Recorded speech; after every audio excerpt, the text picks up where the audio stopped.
Yes, okay, system tourism. Okay. This call So is now these are being recorded. the two techniques which are used to solve count to infinity problem. Okay, split horizon and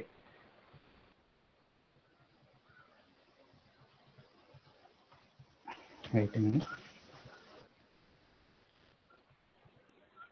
and route positioning. Okay, after that we discussed the link state routing. Okay, so link state routing, it's a dynamic algorithm, and there are 5 different steps in link state algorithm. Okay, the first step is discovering its neighbor and learn about their network address. Okay, for this purpose, which message we are using for uh, knowing about the neighbors?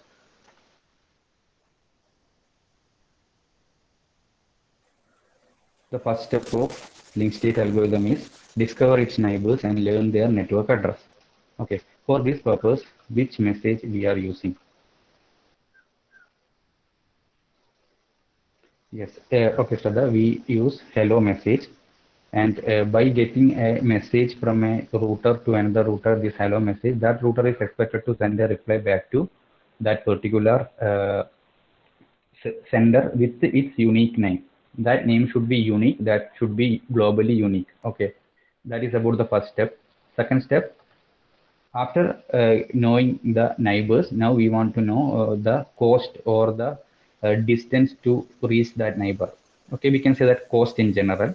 So in order to identify this cost, which message the router sent to that all neighbors? ഏത് message ആണ് അയക്കുന്നത് to know about the cost? I'm repeating this again because these points are very important, and this link state algorithm is a very important topic. It's an essay topic actually.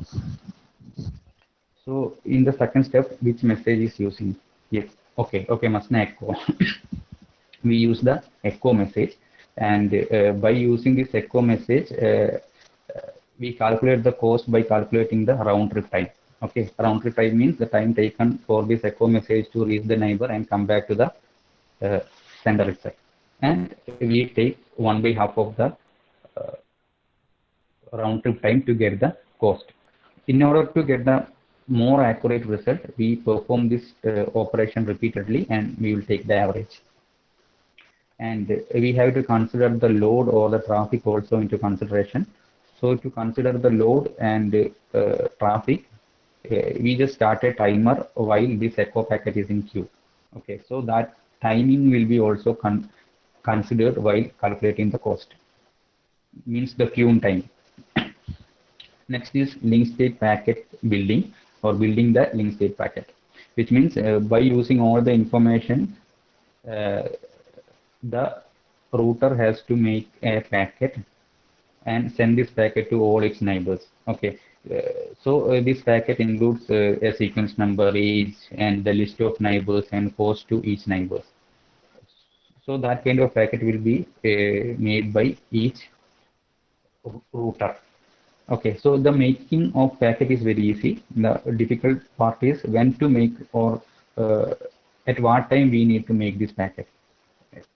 Either we can make this packet periodically. Why we make this packet periodically? Because each time the route may change. So at a particular time interval, 10 second, 10, 20 second or 30-second interval, we need to make this packet. Or if any some significant event occurs means some of the neighbor line going down.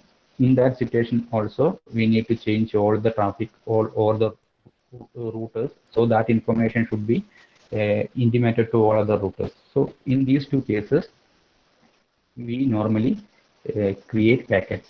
So the packet is created. Now the next step means distributing this packet to all other routers or all other neighbors. Okay. So now the packet is ready. We need to send this packet to each of its neighbors. Okay. For this purpose, we use flooding technique. We know that by using flooding technique, we can ensure that the packet will reach to every destination by using some routes. Okay, so we normally use flooding, but in flooding, normally this duplicate issue occurs. So in order to solve this duplicate issue, we use the sequence number technique. We know that what is sequence number technique. By using sequence number, if a router already get a packet with the same sequence number, that router will simply discard that packet. So that kind of sequence number technique is used to avoid the duplicate issue. And final step is computing the shortest route. We need to compute the shortest route. The shortest route is computed by using the shortest path algorithm, because each router is getting information from each other router. Now the only thing, we need to select the best route. In order to select the best route, we use the shortest path routing algorithm that we already discussed. By using the shortest path algorithm, by using the Dijkstra's algorithm, each router choose best path to each other router. Okay, so these are the steps involved in link state routing. Okay, so ഇത് okay ആണോ link state routing? 5 step. ആ 5 സ്റ്റെപ്പിൻ്റെ അകത്ത് എന്തൊക്കെയാണ് നടക്കുന്നത്?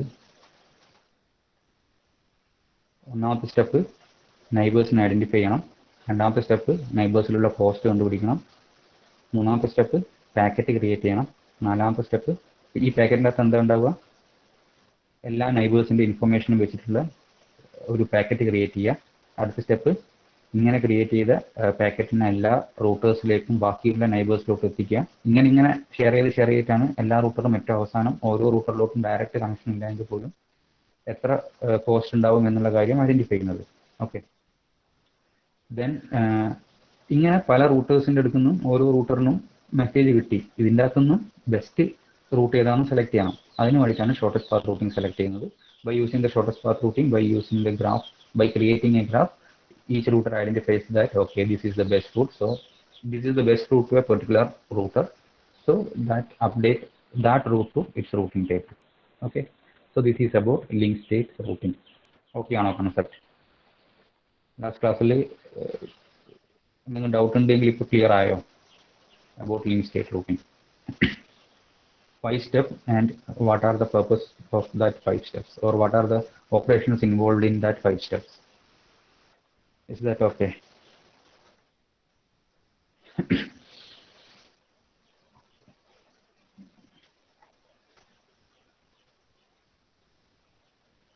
Link state algorithm നോക്കുകയാണ്, ഒന്ന് reply ചെയ്യുക, കാരണം ഇത് ഇമ്പോർട്ടൻ്റ് ആണ്, എസ്എ ക്വസ്റ്റ്യൻ ആയിട്ട് ചോദിക്കുന്നതാണ്.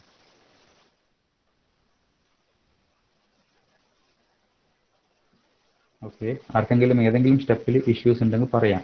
സിമ്പിൾ ആണ് concept.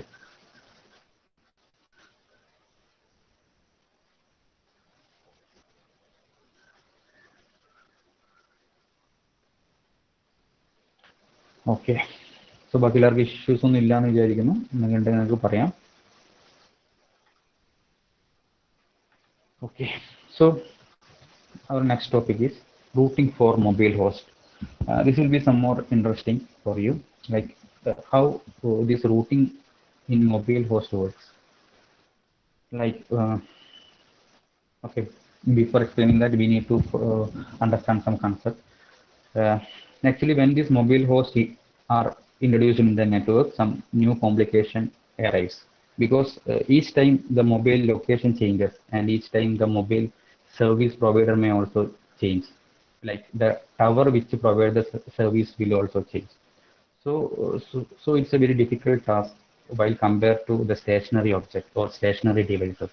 Actually, there are two types of devices, that is stationary and mobile devices. Okay, stationary means that device will be always in a particular position. Like we can consider our lab system. Lab computers are always in a particular position that is not going to change. Kind of devices are called stationary, and there will be a permanent connection connected to that devices. Okay, so that kind of devices are called stationary devices that is not moving. So the network already knows that okay, this is the network address, this is the physical address. By using this cable, we are connecting this device to the network. That all things are already fixed. So stationary devices routing is not a big issue. But mobile devices, that mobile devices can be also transferred into two, that is migratory host and roaming host. Migratory host means that moves, but it need a physical connection. For example, we can say that our laptop, we can move our laptop from one place to another. Okay, നമുക്ക് laptop ഒരു സ്ഥലത്ത് നിന്ന് മറ്റൊരു സ്ഥലത്തോട്ട് മാറ്റാൻ പറ്റും. Okay, but ആ laptop നിങ്ങൾ വൈഫൈ വെച്ച് കണക്ട് ചെയ്യുന്ന ആലോചിക്കേണ്ട. ഓരോ സമയത്ത് നിങ്ങൾ മാറ്റുമ്പോഴും നിങ്ങൾ ഒരു കേബിൾ വെച്ചാണ് കണക്ട് ചെയ്യുന്നത്. ഫോർ എക്സാമ്പിൾ, നിങ്ങൾ ലാബിലുള്ള സമയത്ത് ലാബിലുള്ള ഒരു എതർനെറ്റ് കേബിൾ ഊരിയിട്ടാണ് കുത്തുന്നത്. ഓക്കെ, ദെൻ നിങ്ങൾ അതിനുശേഷം നിങ്ങൾ ലാപ്ടോപ്പ് ഓഫാക്കി വീട്ടിൽ കൊണ്ടുപോയി വീട്ടിലുള്ള കേബിൾ യൂസ് ചെയ്തില്ല, വീട്ടിലുള്ള നെറ്റ് യൂസ് ചെയ്തിട്ടാണ്, അല്ലെങ്കിൽ വൈഫൈനെ യൂസ് ചെയ്തത് വീട്ടിലുള്ള നെറ്റ് യൂസ് ചെയ്തിട്ടാണ് നിങ്ങളത് കണക്ട് ചെയ്യുന്നത്. ആ രണ്ട് കേസിലുള്ള സ്പെഷ്യാലിറ്റി എന്താ? നിങ്ങൾ ലാപ്പ് മൂവ് ചെയ്യുന്നുണ്ട്, ബട്ട് ലാപ്പ് നെറ്റ് യൂസ് എടുക്കുന്ന സമയത്ത് നിങ്ങൾ എപ്പോഴും കോൺസ്റ്റന്റ് ആയിട്ട് ഒരേ ഒരു നെറ്റ് തന്നെയാണ് യൂസ് ചെയ്യുന്നത്. ഫോർ എക്സാമ്പിൾ, ലാബിലെ നെറ്റാണ് ലാബിലുള്ളപ്പോൾ യൂസ് ചെയ്യുന്നത്, വീട്ടിലെ നെറ്റാണ് വീട്ടിലുള്ളപ്പോൾ യൂസ് ചെയ്യുന്നത്, ഇടയിൽ മാറിക്കൊണ്ടിരിക്കുന്നില്ല. So that kind of hosts are called migratory hosts. Okay. Then the next host is roaming host. Roaming host is like our mobile phone. നിങ്ങൾ നെറ്റ് യൂസ് ചെയ്യുന്ന സമയത്ത്, അല്ലെങ്കിൽ നിങ്ങളൊരു മെസ്സേജ്, നിങ്ങൾക്ക് നോർമൽ മെസ്സേജ് അയക്കുമ്പോൾ തന്നെ ടവർ വഴി റൂട്ട് ചെയ്തിട്ടായിരിക്കും നിങ്ങളിലോട്ട് എത്തുന്നുണ്ടാവുക. ഓക്കെ, ബട്ട് മൊബൈലിൻ്റെ കേസ് എന്താ? ഓരോ ടൈമിലും അതിൻ്റെ ലൊക്കേഷൻ മാറിക്കൊണ്ടിരിക്കുന്നത്. ഇഫ് യു ആർ ട്രാവലിംഗ്, ശിവപുരത്തുള്ള ടവർ ആയിരിക്കും നിങ്ങൾക്ക് ചിലപ്പം സർവീസ് പ്രൊവൈഡ് ചെയ്യുന്നുണ്ടാവുക. നിങ്ങൾ കൂത്തുപറമ്പ് ഏരിയ, തലശ്ശേരി ഏരിയയിലൊക്കെ പോകുന്നത്, കൂത്തുപറമ്പെത്തുമ്പം കൂത്തുപറമ്പ് ഏരിയയിലെ ടവർ ആയിരിക്കും നിങ്ങൾക്ക് സർവീസ് പ്രൊവൈഡ് ചെയ്യുന്നുണ്ടാവുക. കുറച്ചുകൂടി അങ്ങോട്ടെത്തുമ്പം കതിരൂരിലുള്ള ടവർ ആയിരിക്കും നിങ്ങൾക്ക് സർവീസ് പ്രൊവൈഡ് ചെയ്യുന്നുണ്ടാവുക. ദെൻ കുറച്ചുകൂടി മുന്നോട്ട് പോകുമ്പോൾ അടുത്ത ലൊക്കേഷനിലെ ടവർ ആയിരിക്കും നിങ്ങൾക്ക് സർവീസ് പ്രൊവൈഡ് ചെയ്യുന്നുണ്ടാവുക. So each time that network or the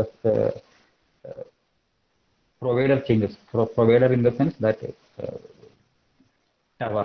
Okay, so that kind of hosts are called roaming hosts, and that roaming host mainly introduce this routing challenge.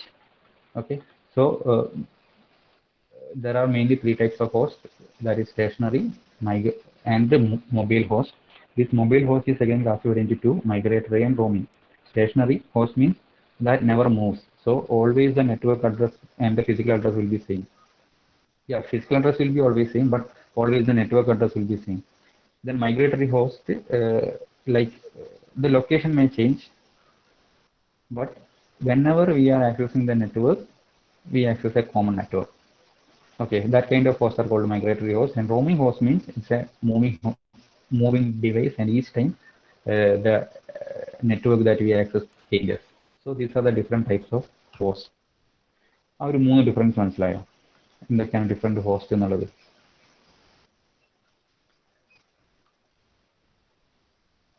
മൂന്ന് ഹോസ്റ്റിന്റെ difference മനസ്സിലായോ?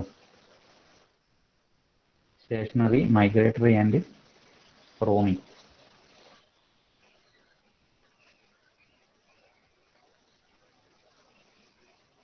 ഓക്കെ ആണോ? ഒന്ന് reply ചെയ്യൂ.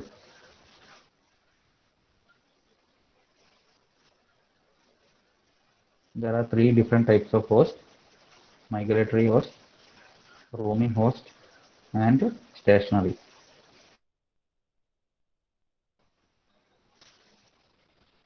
ആ മൂന്നെണ്ണം തമ്മിലുള്ള ഡിഫറൻസ് ഒക്കെയാണ്.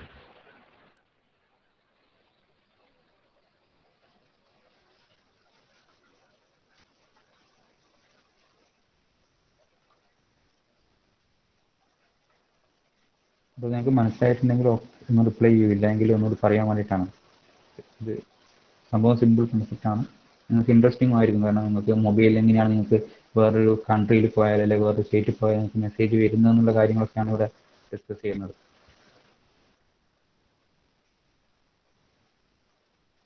സൗണ്ട് ഓക്കെ ആണോ? സൗണ്ടിലൊന്നും ഇഷ്യൂ ഉണ്ടോ? ഈ 3 ഡിഫറെൻറ്റ് ടൈപ്പ് ഹോസ്റ്റ് പറഞ്ഞത് ക്ലിയർ ആണോ? Migratory host, roaming host, and stationary host.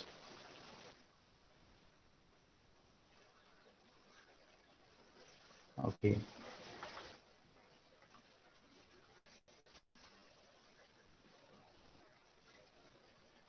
Okay, so these are the 3 different types of host. Stationary host, നിങ്ങളുടെ വീട്ടിൽ നിങ്ങൾ കമ്പ്യൂട്ടർ ഉണ്ട് എങ്കിൽ നിങ്ങൾ ഫിസിക്കലി കണക്ട് ചെയ്ത കമ്പ്യൂട്ടർ, അതിൻ്റെ ലൊക്കേഷൻ മാറുന്നില്ല, നെറ്റ്വർക്കും മാറുന്നില്ല. മൈഗ്രേറ്ററി ഹോസ്റ്റ് നിങ്ങളുടെ ലാപ്ടോപ്പ് പോലെയാണ്. ഹിയർ ലൊക്കേഷൻ മാറും, ബട്ട് നിങ്ങൾ യൂസ് ചെയ്യുന്ന സമയത്ത് ഒരു ഫിക്സഡ് നെറ്റ് യൂസ് ചെയ്തായിരിക്കും ചെയ്യുന്നുണ്ടാവുക. ബട്ട് മൊബൈൽ ഫോൺ എന്ന് പറയുന്നത് ട്രാവലിംഗ് ടൈമിൽ ഓരോ ടൈമിലും അതിൻ്റെ ടവേഴ്സ് ഒക്കെ മാറിക്കൊണ്ടിരിക്കുകയാണ്. സോ എവിടെയാണ് അതിന്റെ ഈ ലൊക്കേഷൻ ഫൈൻഡ് ചെയ്തിട്ട് അവിടത്തോട്ടേക്ക് നമുക്ക് റീഡയറക്ട് ചെയ്യണം. That is the main issue in this routing. Okay, so now let's see how this routing works in mobile devices. Okay, so let's ഈ നെറ്റ് എന്നുള്ള ഒരു കൺസെപ്റ്റ് നിങ്ങൾ വിട്ടേക്ക്. നമുക്ക് സാധാരണ നോർമൽ മെസ്സേജിന് എടുക്കാം, നോർമൽ ടെക്സ്റ്റ് മെസ്സേജ്. അതും റൂട്ട് ചെയ്തിട്ടാണല്ലോ നിങ്ങൾക്ക് എത്തുന്നുണ്ട്. ഓക്കെ, സോ നിങ്ങൾ ഇപ്പം ഇവിടെയുള്ള ഒരാൾ, നിങ്ങളുടെ ക്ലാസ്സിലെ ഒരാൾ ജോബൊക്കെ കിട്ടി അബ്രോഡ് പോയി, UAE പോയി. ഓക്കെ, നിങ്ങൾ ഇവിടെ നിന്ന് ഒരാൾ ടെക്സ്റ്റ് മെസ്സേജ് അയച്ചു. ആ ടെക്സ്റ്റ് മെസ്സേജ് അയച്ചാലും അത് അവിടെ ഡെലിവേർഡ് ആവുമോ? മീൻസ് ഇന്റർനാഷണൽ സിമ്മാണ് യൂസ് ചെയ്യുന്നതെങ്കിൽ ആ അയക്കുന്ന മെസ്സേജ് അവിടെ ഡെലിവർ ആവുമോ? ഒരാൾ ഇന്റർനാഷണൽ ഫെസിലിറ്റിയുള്ള ഒരു സിമ്മാണ് യൂസ് ചെയ്യുന്നത്,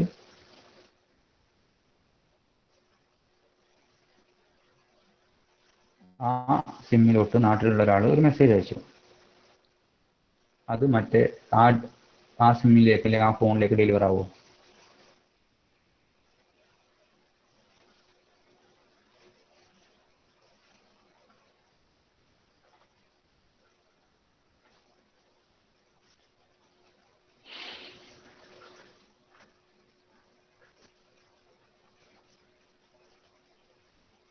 ക്വസ്റ്റ്യൻ മനസ്സിലായില്ല? നിങ്ങൾ ഒരു ടെക്സ്റ്റ് മെസ്സേജ് അല്ലെങ്കിൽ ഒരു നോർമൽ മെസ്സേജ് അയച്ചു. ആ മെസ്സേജ് നിങ്ങൾ വേറൊരു ഒരു സ്റ്റേറ്റിൽ പോയി. ഇപ്പം പണ്ട് കാലത്തൊക്കെ സ്റ്റേറ്റിൽ പോയാലും റോമിംഗ് തന്നെയായിരുന്നു. ഇപ്പോഴാണ് അതൊക്കെ എടുത്തു മാറ്റിയത്. ഓക്കെ, ആ എക്സാമ്പിൾ തന്നെ എടുക്കാം. നിങ്ങൾ മറ്റൊരു സ്റ്റേറ്റിലോട്ട് മുന്നേയുള്ള ആ ഒരു ടൈമിൽ പോയ സമയത്ത് നിങ്ങൾ മൊബൈലിലോട്ട് ഒരു മെസ്സേജ് അയച്ചു. ആ മെസ്സേജ് നിങ്ങൾക്ക് ഡെലിവർ ആവുമോ? നിങ്ങൾ നാട്ടിലെ സിമ്മാണ് യൂസ് ചെയ്യുന്നത്, ഇത് ഡെലിവർ ആവുമോ? ഇതുവരെ ആരും വേറെ സ്റ്റേറ്റിലോ ഒന്നും പോയിട്ടില്ല.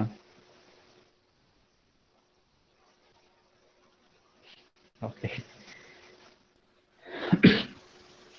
ഓക്കെ, കുറെ മുന്നേ ഒക്കെ ആണെങ്കിൽ ഇപ്പം ഈവൺ നിങ്ങൾ കർണാടക അല്ലെങ്കിൽ തമിഴ്നാട് പോകുന്ന സമയത്ത് പോലും നിങ്ങൾ റോമിങ്ങിലായിരിക്കും ഉണ്ടാവുക.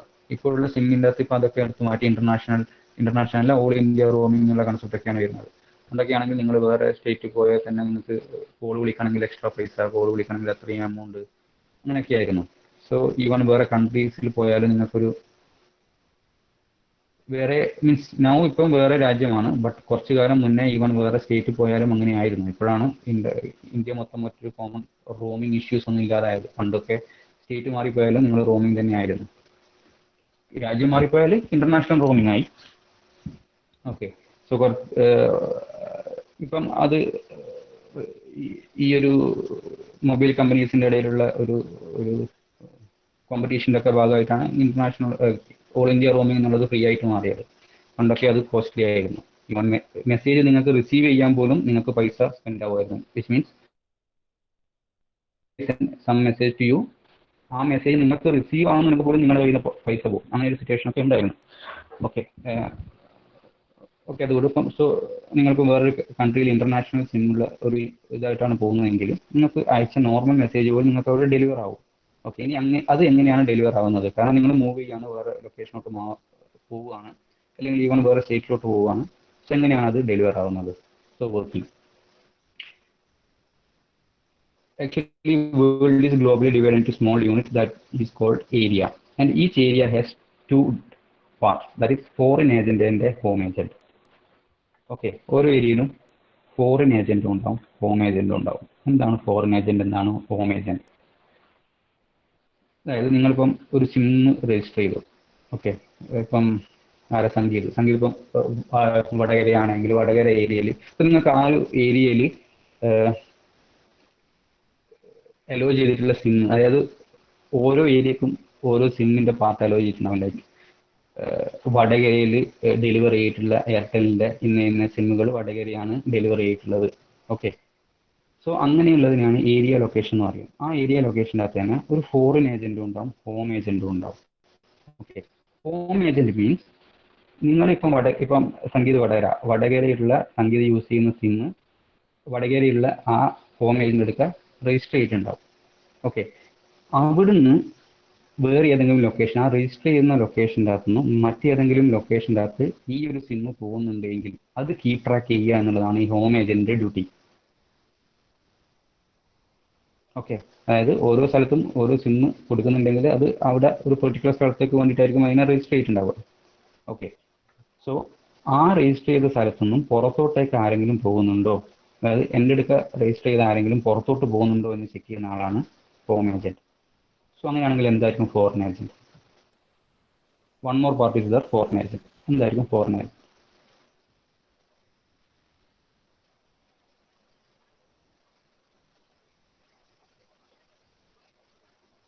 ഹോം ഏജന്റ് കൺസെപ്റ്റ് പറഞ്ഞു. So what will be foreign agent?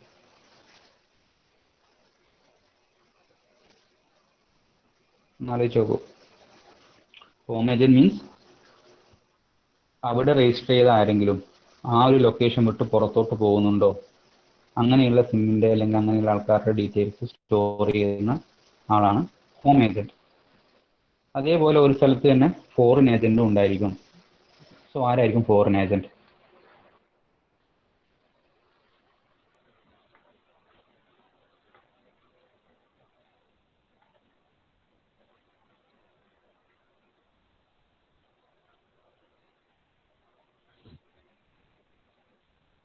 ആർക്കെങ്കിലും റിപ്ലൈ തരാൻ പറ്റുമോ?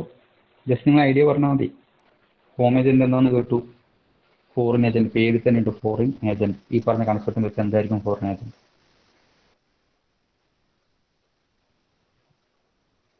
Home agent means it keep tracks of all the host.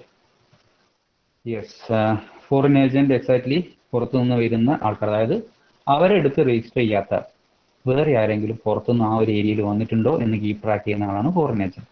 So these are the two parts. Each area has a foreign agent and home agent. Home agent keep tracks of all the hosts whose area is in that area and currently visiting other area. Foreign agent keep tracks of all mobile hosts visiting that area. Actually, the devices which are not registered in that area, but now that device is in that area. That kind of devices are keep tracked by this foreign agent. Okay. So ആ ഒരു concept okay. ഇനി പുറത്തുനിന്നുള്ള ഒരാൾ വേറെ സ്ഥലത്തേക്ക് എത്തിയാൽ, അല്ലെങ്കിൽ register ചെയ്യാത്ത ഒരാളാണ്, അതായത് മീൻസ് സംഗീത് ഇപ്പം വേറെ ഏതെങ്കിലും ലൊക്കേഷനിൽ പോയി, വേറെ ഏതെങ്കിലും സ്റ്റേറ്റിൽ പോയി. സോ ആ ഒരു സ്റ്റേറ്റിൽ പോയി കഴിഞ്ഞാൽ സംഗീത് അവിടെ ഒരു പുതിയ ആളാണ്. So he has to register with the foreign agent in that area. Okay, അവിടെയുള്ള ഫോറിൻ ഏജന്റുമായിട്ട് രജിസ്റ്റർ ചെയ്യണം. സോ ഇതൊരു ഓരോ ലൊക്കേഷൻ ആണെന്ന് ഇരിക്കുക.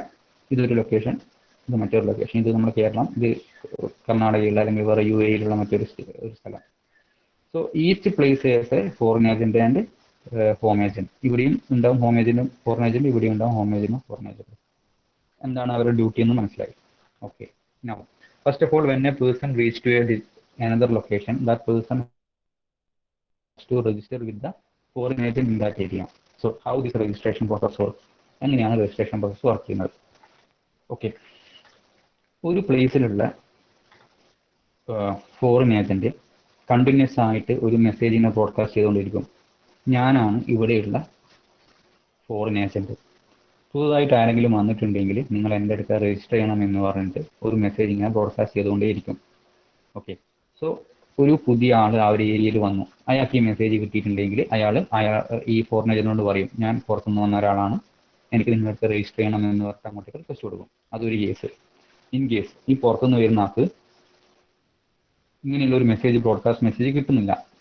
സോ ആ ഒരു കേസിൽ ഈ പുറത്തുനിന്ന് വരുന്ന ആൾ അങ്ങോട്ടേക്ക് ബ്രോഡ്കാസ്റ്റ് ചെയ്യും, ഞാൻ പുറത്തുനിന്ന് വരുന്ന ഒരാളാണ്, ഇവിടെയുള്ള ഫോറിൻ ഏജന്റ് ആരാണ് എന്ന് ചോദിച്ചിട്ട് അങ്ങോട്ടേക്ക് ഒരു മെസ്സേജ് ബ്രോഡ്കാസ്റ്റ് ചെയ്യും. Okay, so foreign agent periodically broadcast packet announcing that I am the announcing its existence and address, like I am the foreign agent here, so if anyone coming from another place you have to register with me എന്ന് പറഞ്ഞിട്ട് അങ്ങോട്ടേക്ക് ഒരു message broadcast ചെയ്യും. Okay, ഇനി അങ്ങനെ ഒരു message പുതിയ വന്ന ഒരു ഹോസ്റ്റിന് കുറച്ച് സമയം കഴിഞ്ഞിട്ട് കിട്ടുന്നില്ല. ആ കേസിൽ എന്താ ചെയ്യാന്ന് വെച്ചാൽ ആ mobile host it self broadcast A packet enquiring about the foreign agent. ഞാനിവിടെ എത്തിയിട്ടുണ്ട്, ഇത്ര നേരമായിട്ടും ഫോറിൻ ഏജന്റിന്റെ മെസ്സേജ് ഒന്നും വന്നിട്ടില്ല. സോ ഇവിടെ ആരെങ്കിലും ഫോറിൻ ഏജന്റ് ആരാണെന്ന് വെച്ചാൽ അങ്ങോട്ടേക്ക് ഒരു മെസ്സേജ് ബ്രോഡ്കാസ്റ്റ് ചെയ്യും. Okay, so now the foreign agent find the person or the person find the foreign agent. Now ഇനിയാണ് രജിസ്റ്റർ ചെയ്യാനുള്ള റിക്വസ്റ്റ് കൊടുക്കുക. റിക്വസ്റ്റ് കൊടുക്കുന്ന സമയത്ത് എന്തൊക്കെ ആ റിക്വസ്റ്റിന്റെ കൂടെ കൊടുക്കും? അതിന്റെ ഹോം അഡ്രസ്സ് കൊടുക്കും. മീൻസ് ഇവിടെയാണ് ഞാൻ ആക്ച്വലി രജിസ്റ്റർ ചെയ്തിട്ടുള്ളതെന്നുള്ള ഹോം അഡ്രസ്സ് കൊടുക്കും, current data link layer address and some security information. ഇത്രയും ഇൻഫർമേഷൻസ് വെച്ചിട്ടായിരിക്കും home agent that device foreign ഏജന്റിനോട് ഒരു രജിസ്ട്രേഷൻ റിക്വസ്റ്റ് കൊടുക്കുന്നുണ്ടാവുക. ഓക്കെ, ദെൻ ഫോറിൻ ഏജന്റ് ഇങ്ങനെ ഒരു റിക്വസ്റ്റ് കിട്ടിക്കഴിഞ്ഞാൽ എന്ത് ചെയ്യും? ഈ വന്ന റിക്വസ്റ്റ് വാലിഡ് ആണോ അല്ലെങ്കിൽ ഓക്കെ ആണോ എന്നൊക്കെ ചെക്ക് ചെയ്യണം. അതിന് വേണ്ടിയിട്ട് ഈ ഫോറിൻ ഏജന്റ് ഇയാൾ പറഞ്ഞിട്ടില്ല ഞാൻ ഇന്ന സ്ഥലത്താണ് ഹോം ഏജന്റ് ഉള്ളത് അല്ലെങ്കിൽ എൻ്റെ ആക്ച്വൽ ലൊക്കേഷൻ ഇവിടെയാണെന്ന് പറഞ്ഞിട്ടുണ്ട്. ആ ലൊക്കേഷനിലുള്ള ഹോം ഏജന്റിനെ ഈ ഫോറിൻ ഏജന്റ് കോൺടാക്ട് ചെയ്യും. ഈ ഫോറിൻ ഏജന്റ് പറയും നിങ്ങളെടുത്ത് രജിസ്റ്റർ ചെയ്തു എന്ന് പറഞ്ഞ ഒരാൾ ഇപ്പം എൻ്റെ അടുത്ത് വന്നിട്ടുണ്ട്. അയാൾ പറയുന്നു നിങ്ങളെടുത്താണ് രജിസ്റ്റർ ചെയ്തിട്ടുള്ളത്, എൻ്റെ അഡ്രസ്സ് ഇതാണ്, ഈ അഡ്രസ്സിലാണ് അയാളിപ്പോൾ വന്നിട്ടുള്ളത്. ദെൻ അയാൾ നിങ്ങളെടുത്താണ് വന്നിട്ടുള്ളതെന്ന് പറഞ്ഞ് കുറച്ച് സെക്യൂരിറ്റി ഇൻഫർമേഷൻ ഒക്കെ തന്നിട്ടുണ്ട്. അത് നിങ്ങളെടുത്ത് രജിസ്റ്റർ ചെയ്തിട്ടുള്ള സെക്യൂരിറ്റി ഇൻഫർമേഷൻ ആണ്. അത് കറക്റ്റ് ആണോ എന്ന് ചെക്ക് ചെയ്യാൻ വേണ്ടിയിട്ട് ഒരു റിക്വസ്റ്റ് ഈ ഫോറിൻ ഏജന്റ് ഇയാൾ ആക്ച്വലി രജിസ്റ്റർ ചെയ്തിട്ടുള്ള ഹോം ഏജന്റിലോട്ട് അയക്കും. ഓക്കെ, നോ ആ ഒരു റിക്വസ്റ്റ് ഹോം ഏജന്റ് അടുത്തെത്തി. ഹോം ഏജന്റ് അടുത്ത് ഒരു റിക്വസ്റ്റ് കിട്ടി. ഓക്കെ, എൻ്റെ അടുത്ത് രജിസ്റ്റർ ചെയ്തിട്ടുള്ള ഏതോ ഒരാൾ ഇപ്പം വേറെ സ്ഥലത്ത് പോയിട്ടുണ്ട്, അവിടെയുള്ള ഫോറിൻ ഏജന്റ് ഇപ്പം എനിക്ക് ഇൻഫർമേഷൻ അയച്ചിട്ടുണ്ട്, ഇയാൾ എൻ്റെ അടുത്ത് എത്തിയിട്ടുണ്ട്, കുറച്ച് സെക്യൂരിറ്റി ഇൻഫർമേഷനും വന്നിട്ടുണ്ട്. സോ അയാൾ ചെക്ക് ചെയ്യും സെക്യൂരിറ്റി ഇൻഫർമേഷൻ ശരിയാണോ, ഓക്കെ എൻ്റെ അടുത്ത് രജിസ്റ്റർ ചെയ്ത ആൾ തന്നെയാണ്. പ്ലസ് ടൈം സ്റ്റാമ്പ് കൂടി കൺസിഡർ ചെയ്യും. എന്തിനാണ് എനിക്ക് ഈ ടൈം സ്റ്റാമ്പ് കൺസിഡർ ചെയ്യാം? What is the purpose of considering this time stamp? Time stamp എന്ന് പറഞ്ഞാൽ എന്താ? ആ റിക്വസ്റ്റ് വന്ന ടൈം, ഡേറ്റ് ആണ് ടൈം സ്റ്റാമ്പ് കൊണ്ട് ഉദ്ദേശിക്കുന്നത്. ഈ മൊബൈൽ ഡിവൈസ് എന്ന് പറഞ്ഞാൽ ഓരോ സമയത്തും ലൊക്കേഷൻ മാറിക്കൊണ്ടിരിക്കും. സോ എന്തെങ്കിലും നെറ്റ്വർക്ക് ഡിലേ കാരണം വളരെ മുന്നേ അയച്ച ആ ഒരു മെസ്സേജ് അവിടെ വന്നിട്ട് കാര്യമില്ല. കാരണം അയാൾ ആ സമയം കൊണ്ട് വേറെ ലൊക്കേഷനിൽ ചിലപ്പം പോയിട്ടുണ്ടാവും. Okay, so that's why it's checking the time stamp also. If the time stamp is generated within A few seconds, കുറച്ച് മുന്നേ ജനറേറ്റ് ചെയ്ത ടൈം സ്റ്റാമ്പ് ആണെങ്കിൽ ഓക്കെ, ഇത് ഹോം ഏജന്റ് ഫോറിൻ ഏജന്റിനോട് പറയും ഓക്കെ ഇയാൾ എൻ്റെ അടുത്ത് തന്നെ രജിസ്റ്റർ ചെയ്ത ആളാണ്, ന്യൂ ജസ്റ്റ് പ്രൊസീഡ് എന്ന് പറഞ്ഞിട്ട് ഒരു മെസ്സേജ് തിരിച്ചയക്കും. ദാറ്റ് മീൻസ് ഒരു അക്നോളജ്മെന്റ് തിരിച്ചയക്കും. ഈ ഒരു അക്നോളജ്മെന്റ് ഫോറിൻ ഏജന്റിന് കിട്ടിക്കഴിഞ്ഞാൽ ഇപ്പോഴാണ് രജിസ്ട്രേഷൻ കംപ്ലീറ്റ് ആകുന്നത്. സോ രജിസ്ട്രേഷൻ കംപ്ലീറ്റ് ആകുമ്പോൾ എന്ത് ചെയ്യും?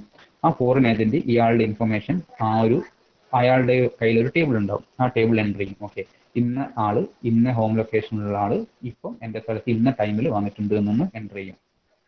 ആൻഡ് ആ മൊബൈൽ ഹോസ്റ്റിന്റെ ഇൻഫർമേഷൻ അവിടെ രജിസ്റ്റർ ചെയ്തു. ഇങ്ങനെയാണ് രജിസ്ട്രേഷൻ പാർട്ട് കംപ്ലീറ്റ് ആകുന്നത്. ഓക്കെ ആണോ? ഒന്നുകൂടി പറയണോ? എങ്ങനെയാണ് നിങ്ങൾ മറ്റൊരു ലൊക്കേഷനിൽ പോയി, ഇപ്പോൾ സിറ്റുവേഷൻ നിങ്ങൾ വേറെ കൺട്രിയിൽ പോയി with an international roaming SIM. Then നാട്ടിലുള്ള ഒരാൾ നിങ്ങൾക്ക് അയക്കുന്ന മെസ്സേജ് എങ്ങനെയാണ് അവിടെ എത്തുന്നത്? മീൻസ് മെസ്സേജ് എത്തുന്നത് ഇനിയും ആയിട്ടില്ല, രജിസ്ട്രേഷൻ പ്രോസസ് മാത്രം. അവിടെ എത്തിയിട്ട് എങ്ങനെയാണ് രജിസ്റ്റർ ചെയ്യുന്നുള്ള പാർട്ട് മാത്രം കഴിഞ്ഞു. Now one more part is remaining. എങ്ങനെയാണ് ഈ റൂട്ടിംഗ് നടക്കുന്നത്, അയച്ച മെസ്സേജ് എങ്ങനെയാണ് നിങ്ങളുടെ എത്തുന്നുള്ള പാർട്ട് ബാക്കിയുണ്ട്. But before that, first whether you understood the concept of registration. Each area has two parts, that is home agent and foreign agent. Foreign agent keep tracks of the mobile devices which are coming to that area, which is registered in some other area. And home agent keep tracks of all the devices which are going out from that area to some other area. Okay, these are the two agents. Now, a person reaches to some another location. So, if that person reaches some another location, he has to register with that area's foreign agent. And how this registration works? This registration works in different steps. First of all,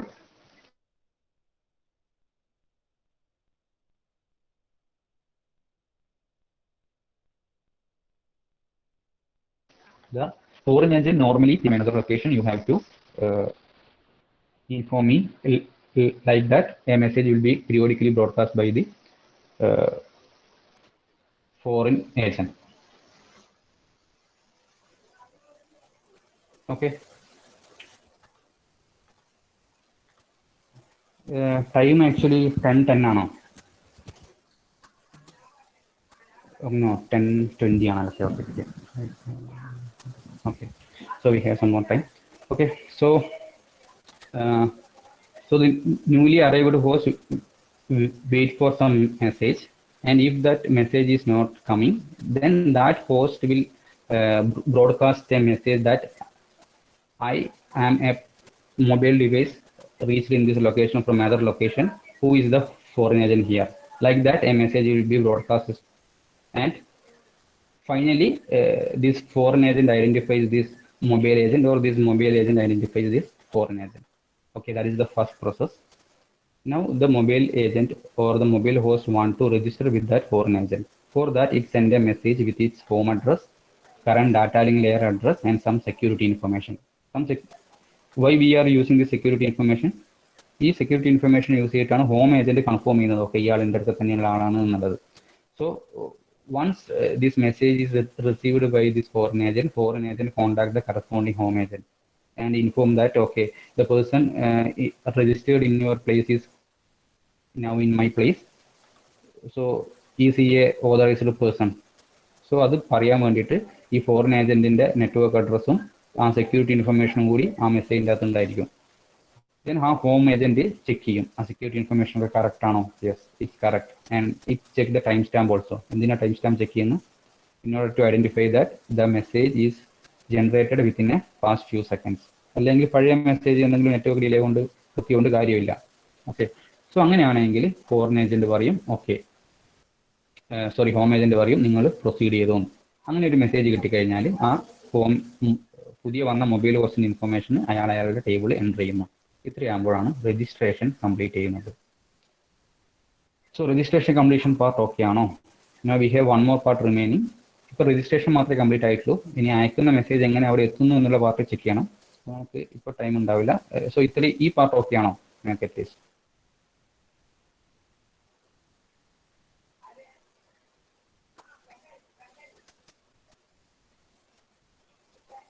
ഒന്ന് reply ചെയ്തേ. എങ്ങനെയാണ് നിങ്ങൾ ഈ registration process complete ചെയ്യുക എന്നുള്ള കാര്യം ഓക്കെയാണോ? 2 agents ഉണ്ട്. Foreign agent എന്താണ്, ഹോം ഏജന്റ് എന്താണ്, എങ്ങനെയാണ് ഫോറിൻ ഏജന്റ് ഐഡന്റിഫൈ ചെയ്യുന്നത് ഒരു പുതിയ ആൾ അവിടെ എത്തിയിട്ടുണ്ട് എന്ന്? എത്തിക്കഴിഞ്ഞാൽ എങ്ങനെയാണ് മെസ്സേജ് ഹോം ഏജന്റിന് അയക്കുന്നത്? ആ ഒരു കൺസെപ്റ്റ് ഓക്കെയാണോ?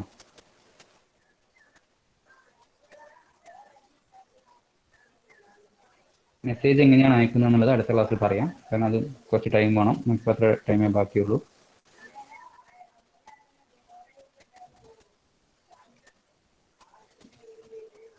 അതൊന്ന് റെസ്പോണ്ട് ചെയ്യും. നിങ്ങൾക്ക് ഈ പറഞ്ഞത്ര അറ്റ്ലീസ്റ്റ് ആ രജിസ്ട്രേഷൻ പ്രോസസ് വരെ ഓക്കെ ആണോ? കാരണം അത് മനസ്സിലായിട്ടുണ്ടെങ്കിൽ അടുത്ത ബാക്കി പാർട്ട് കാര്യമുള്ളൂ. അടുത്തത് എങ്ങനെയാണ് ഇത് അയക്കുന്നത് എന്നുള്ള കേസാണ്.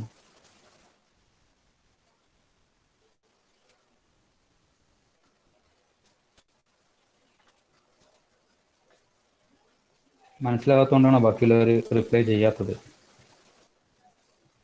റൂട്ടിംഗ് ഫോർ മൊബൈൽ ഹോസ്റ്റ്, എന്താണ് സ്റ്റേഷനറി ഹോസ്റ്റ്, എന്താണ് മൈഗ്രേറ്ററി ഹോസ്റ്റ്, എന്താണ് റോമിംഗ് ഹോസ്റ്റ്? ഇതിൽ റോമിംഗ് ഹോസ്റ്റ് ആണ് നമ്മൾ മെയിനായിട്ട് കോൺസെൻട്രേറ്റ് ചെയ്യുന്നത്. That's our mobile. നമ്മുടെ മൊബൈലാണ് ഓരോ ടൈമിലും ലൊക്കേഷൻ മാറിക്കൊണ്ടിരിക്കുന്നത്. ഓക്കെ, ഇനി വേറൊരു സ്ഥലത്തെത്തി കഴിഞ്ഞാലും എങ്ങനെയാണ് നമുക്കിത് വരുന്നതെന്നാണ് നോക്കുന്നത്. അതിന് വേണ്ടിയിട്ടാണ് രണ്ടാൾക്കാർ, ഫോറിൻ ഏജന്റും ഹോം ഏജന്റും. ഒരു ഏരിയയിൽ നിങ്ങൾക്ക് തരുന്ന സിമ്മ് മൊത്തം ഈ ഹോം ഏജന്റിൽ രജിസ്റ്റേർഡ് ആയിരിക്കും. ഒരു ഏരിയയിൽ ഡിസ്ട്രിബ്യൂട്ട് ചെയ്യുന്ന സിമ്മ് മൊത്തം ഈ ഹോം ഏജന്റിൽ രജിസ്റ്റേർഡ് ആയിരിക്കും. അതേ സ്ഥലത്ത് തന്നെ ഒരു ഫോറിൻ ഏജന്റ് ഉണ്ടാവും. ഫോറിൻ ഏജന്റ് എന്താ? ഈ സ്ഥലത്ത് രജിസ്റ്റർ ചെയ്യാത്ത ആൾക്കാരുടെ ഇൻഫർമേഷൻ പുറത്തുനിന്നാലും വന്നാൽ അത് സ്റ്റോർ ചെയ്യാൻ വേണ്ടിയിട്ടാണ് ഫോറിൻ ഏജന്റ്. അതെല്ലാ ലൊക്കേഷനിലും ഉണ്ടായിരിക്കും. അപ്പം ഒരു ലൊക്കേഷനിലുള്ള, അതായത് ഈ ലൊക്കേഷനിലുള്ള ഹോം ഏജന്റ് ഇതിൽ രജിസ്റ്റർ ചെയ്ത ഒരാൾ ഇവിടത്തേക്ക് പോയി. ഇത് വേറെ ഒരു കൺട്രി ആവാം, വേറൊരു സ്റ്റേറ്റ് ആവാം, ഓരോ ഡിസ്റ്റന്റ് ലൊക്കേഷൻ ആവാം. അയാൾ ഇവിടെ പോയി കഴിഞ്ഞാൽ എന്താ സംഭവിക്കാന്നാണ് നോക്കുന്നത്. സോ ഇവിടുത്തെ അകത്ത് ഇവിടുന്ന് പോയ ആളുടെ ഇൻഫർമേഷൻ ഇവിടെ ഉണ്ടാവും. അത് അയാൾ ഇവിടെ എത്തി, ഇവിടെയുള്ള ഫോറിൻ ഏജന്റിനോട് പറയാണ് ഞാനിവിടെ എത്തിയിട്ടുണ്ട് പുതുതായിട്ട്, നിങ്ങളെടുത്ത് രജിസ്റ്റർ ചെയ്യണമെന്ന് പറയും. അപ്പം ഇത് രജിസ്റ്റർ ചെയ്യാൻ വേണ്ടിയിട്ട് ഇയാൾ കുറച്ച് റിക്വസ്റ്റ് ഒക്കെ അങ്ങോട്ട് കൊടുക്കും, including the security address and this home agent location. അപ്പം എന്ത് ചെയ്യും? ഇയാൾ അത് നേരെ ഇങ്ങോട്ടേക്ക് അയച്ചു കൊടുക്കും. നിങ്ങളെടുത്ത് രജിസ്റ്റർ ചെയ്തെന്ന് പറഞ്ഞാൽ എൻ്റെ അടുത്ത് എത്തിയിട്ടുണ്ട്, ഈ ഇൻഫർമേഷൻ ഒക്കെ തന്നിട്ടുണ്ട്, കറക്റ്റ് ആണെന്ന് ചെക്ക് ചെയ്യാൻ പറയും. ഇയാൾ ചെക്ക് ചെയ്തിട്ട് ഓക്കെ ആണെങ്കിൽ ഓക്കെ എന്ന് പറഞ്ഞിട്ട് ഇയാൾക്ക് കൊടുക്കും. ഓക്കെ, നൗ അപ്പോഴാണ് രജിസ്ട്രേഷൻ കംപ്ലീറ്റ് ആവുന്നത്. അങ്ങനെ രജിസ്റ്റർ ചെയ്ത് കഴിഞ്ഞാൽ ഇയാളുടെ കയ്യിൽ ഒരു ടേബിൾ ഉണ്ടാവും, ഫോറിൻ ഏജന്റിന്റെ കയ്യിൽ ആരൊക്കെയാണ് പുതുതായിട്ട് രജിസ്റ്റർ ചെയ്തത്. അതിൻ്റെ അകത്ത് ഈ മൊബൈൽ ഡിവൈസിന്റെ ഇൻഫർമേഷൻ കൂടി ഇവിടെ ആഡ് ആക്കും. സോ ഇത്രയാണ് രജിസ്ട്രേഷൻ പ്രോസസ്. ഓക്കെ, ഇനിയുള്ളത് എങ്ങനെയാണ് റൂട്ട് ചെയ്യുക എന്നുള്ളതാണ്. അത് നമുക്ക് നെക്സ്റ്റ് ക്ലാസ്സിൽ എടുക്കാം. അറ്റ്ലീസ്റ്റ് ഈ രജിസ്ട്രേഷൻ പ്രോസസ് ഒന്ന് മനസ്സിലാക്കി വെക്കാം. ഓക്കെ, അപ്പോൾ നിങ്ങൾ അറ്റൻഡൻസ് പറഞ്ഞോളൂ. Akash, Abhinand.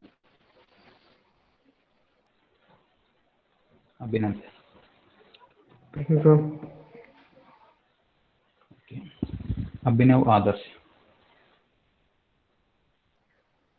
Advaith Ajmal, Akhil Anaka, Anjali Anugrah, Atin, Atul.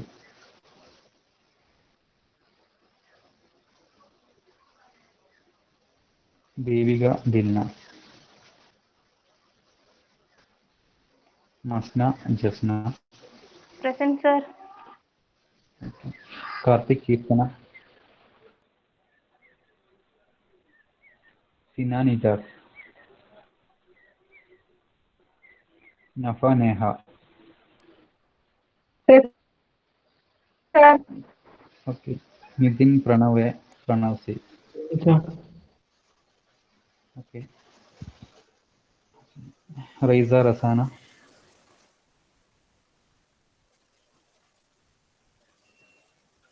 Rustin, Roshan. Rustin. Sahla be okay. Sahla and Sangeet Sarang. Sharun, Shraddha.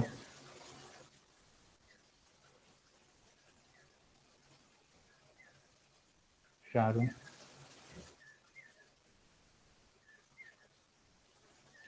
Sharun list ചെയ്യുന്നുണ്ടല്ലോ. വിഷ്ണു, വൈഷ്ണവി.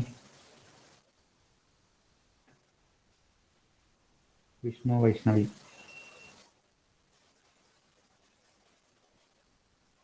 വിഷ്ണു. ശ്രീഷ്മ, ഓക്കെ. അഞ്ജിത, ഷിറോണ.